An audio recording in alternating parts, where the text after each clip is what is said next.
Happy Monday. This story is called Mr. Seahorse by Eric Carle.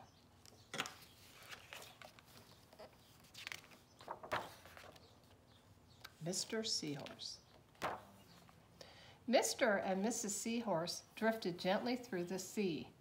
Mrs. Seahorse began to wiggle and twist this way and that. "It's time for me to lay my eggs," she said. "Can I help?" asked Mr. Seahorse. "Oh, yes, thank you," said Mrs. Seahorse, and she laid her eggs into a pouch on Mr. Seahorse's belly. "I'll take good care of our eggs," said Mr. Seahorse. "I promise." As Mr. Seahorse drifted gently through the sea, he passed right by a group of trumpet fish hidden in a patch of reeds. Can you see Mr. Trumpet Fish hiding in the weeds? Let's see if we can see him. Oh, there he is. He was hiding. Let's count them. 1, 2, 3, 4. But before long, Mr. Seahorse met another fish. "How are you, Mr. Stickleback?" asked Mr. Seahorse. "Delighted," replied Mr. Stickleback. "I just built a nest, and right away Mrs. Stickleback laid her eggs into it. Now I am taking good care of them until they hatch." "Keep up the good work," said Mr. Seahorse, and swam on his way. As Mr. Seahorse drifted gently through the sea, he passed right by a lionfish hidden behind a coral reef. Do you see him hidden?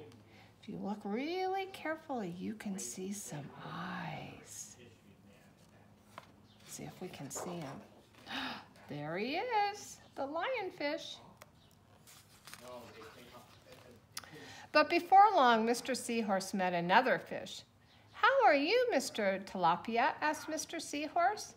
Mr. Tilapia couldn't answer. His mouth was full of eggs. I know, said Mr. Seahorse. "Mrs. Tilapia laid her eggs. Now you are taking good care of them until they hatch." Mr. Tilapia nodded his head.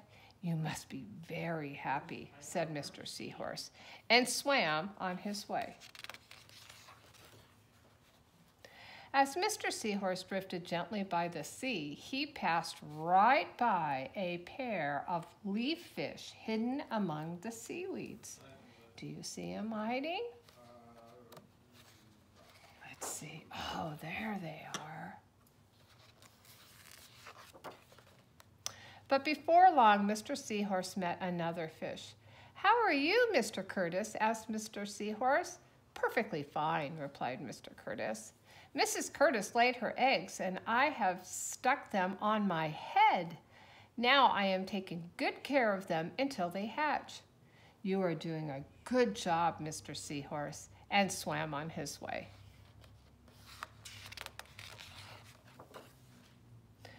As Mr. Seahorse drifted gently through the sea, he passed right by a stonefish hidden behind a rock. Do you see it hiding in there? I see a tail. I see a fin. Let's see.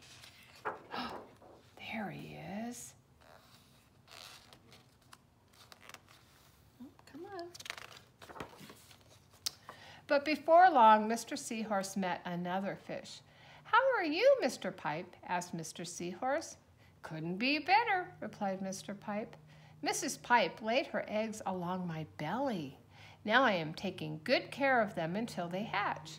"You should feel proud of yourself," said Mr. Seahorse, and swam on his way. Do you see them on his belly?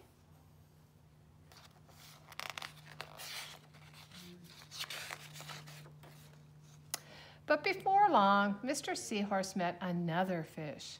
"How are you, Mr. Bullhead?" asked Mr. Seahorse. "Tip-top," replied Mr. Bullhead. Mrs. Bullhead laid her eggs, and the eggs hatched. Now I'm babysitting. "You are doing a fine job," said Mr. Seahorse, and swam on his way. Did you see all the little fish? The time had come for Mr. Seahorse's babies to be born. Mr. Seahorse wiggled and twisted this way and that. At last the babies tumbled from Mr. Seahorse's pouch and swam away. One baby turned around and tried to come back into his pouch. "Oh no," said Mr. Seahorse. "I do love you, but now you are ready to be on your own." Look at all the little seahorses. Remember, baby seahorses are called fries. The end.